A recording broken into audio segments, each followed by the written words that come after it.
ஆதாம் தேவனோடு எத்தனை காலங்கள் தோட்டத்துக்குள்ள வாழ்ந்தார்?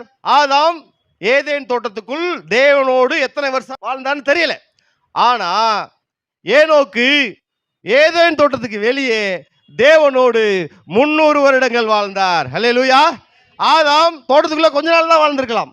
கொஞ்ச நாள் தான் ஆதாம் தோட்டத்துக்குள்ள வாழ்ந்தார். தேவனோடு வாழ்ந்துற ஒரு அனுபவம், சஞ்சரித்தல். சரிங்களா? ஆனா ஏனோக்கோ தோட்டத்துக்கு வெளியே எத்தனை வருஷம் வாழ்ந்தாரு? 300 வருஷம். ஒரு போர் அடிக்காத லைஃப். ஒரு கன்வென்ஷன் நடக்குது, 3 நாள் கூட்டம் இருக்குது, அதுக்கு போர் அடிச்சிருச்சுன்னு வரமாட்டாங்க. கணவனை மனைவியும் மூஞ்சியை பார்க்கறதுக்கு போர் அடிக்குது, நீ முன்னாடி போ பின்னாடி போ, இந்த மாதிரிலாம் நிறைய சொல்றதெல்லாம் இருக்குது. ஆனா தேவனோடு 300 வருஷம் ஒரு நொடி பொழுதும் போர் அடிக்காம அவரது வலது பாரிசத்தில் நித்திய பேர் இன்பம் உண்டு. அல்லேலூயா. 300 வருஷம் போர் அடிக்காம பாருங்க தேவனுடைய, ஏன்னா தேவனோடு சஞ்சரிக்கிறது. நேபுகாத் நேச்சர்னு ஒருத்தர் இருந்தார். அவர் காலையில் ஒரு ட்ரெஸ் போடுவார், மதியானம் ஒரு ட்ரெஸ் போடுவார், நைட்டு ஒரு ட்ரெஸ் போடுவார், விதவிதமாக சாப்பிடுவார், அழகழகாக பர்ஃப்யூம் போடுவார். நேபுகாத் நேச்சர் உலகத்தோட 3வது பெரிய சக்கரவர்த்தி, அதாவது 3வது ராஜ்யத்துக்கு பெரிய சக்கரவர்த்தி.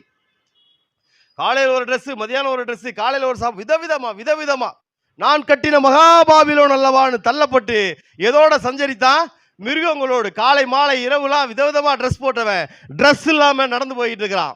ட்ரெஸ் இல்லாம போறான். சூப்பு சாப்பாடு அப்படி இப்படின்னு பயங்கரமா சாப்பிட்டவன் வைக்கல் தின்னுகிட்டு இருக்கிறான், புல்லு தின்னுகிட்டு இருக்கிறான். எதோட சஞ்சரிக்கிறான்? மிருகத்தோடு சஞ்சரிக்கிறவன் மிருகத்தனமா தான் இருப்பான். சரிங்களா? அடுத்து எலிமெலேக்குன்னு ஒருத்தர் இருக்கான். எலிமெலேக்கு அவன் யாரு? நகோமியோட கணவன். அவங்க எங்க போய் சஞ்சரித்தாங்களாம்? மோவாப் தேசம். மோவாப் தேசம் சங்கீத புத்தகத்தில் என்ன சொல்லியிருக்குன்னா, மோவாப் தேசம், மோவாப் என்னுடைய பாத பாத்திரம் அப்படிங்கிறார் தேவன். நான் கால் கழுகிற தண்ணி அது அப்படிங்கிறார். மோவாப் என்னுடைய பாத பாத்திரம். அங்க போய் சஞ்சரித்தானா. இன்னும் சொல்ல போனா ஏசாயா புத்தகத்தில் மோவாப் பத்தி சொல்லுவாங்க, அவன் மெத்த பெருமைக்காரன், தேவன் பெருமை உள்ளவர்களுக்கு எதிர்த்து நிற்கிறார். சரிங்களா? அவன் இஸ்ரவேல் தேசத்தை விட்டு அங்க போனா, அங்க போய் குறைவுபட தொடங்கினான். எப்படி இளையகுமாரன் குறைவுபட தொடங்கிய போது தன்னுடைய தகப்பன் வீட்டை நினைச்சு வந்தானோ, தேவன் ஏற்றுக்கொண்டாரோ, அதே போல அந்த நகோமி குறைவுபட தொடங்கின போதுதான் தேவனை நினைக்கி வந்தாங்க. தேவன் ஏற்று பார்க்கிறோம். சஞ்சரித்தல் ரொம்ப முக்கியமானது. நீங்கள் மோவாப்பிலே போய் சஞ்சரித்தால் எல்லாவற்றையும் இழக்க வேண்டியிருக்கும், பெருமையா சஞ்சரித்தா. அதே போல நீங்கள் இன்னும் பெருமையாக, நான் கட்டின மகாபாபிலோன் அல்லவா, என்னுடைய சொத்து, என்னுடைய சம்பாத்தியம், என்னுடைய வீடு, என்னுடைய படிப்பு, என்னுடைய ஞானம் அப்படி என்று இருந்திருந்தால் நீங்கள் மேலே இருந்து தள்ளப்பட்டு மிருகங்களோடு சஞ்சரிப்பீர்கள். தேவனை அறியாத மிருகங்களோடு சஞ்சரிப்பீர்கள். தேவனை அறியாதவர் மிருகம். எப்படின்னா தாவீது என்ன சொல்வான்?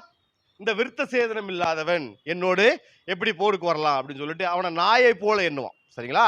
இப்ப சஞ்சரித்தல் அப்படிங்கிறது ரொம்ப முக்கியமான ஒன்று.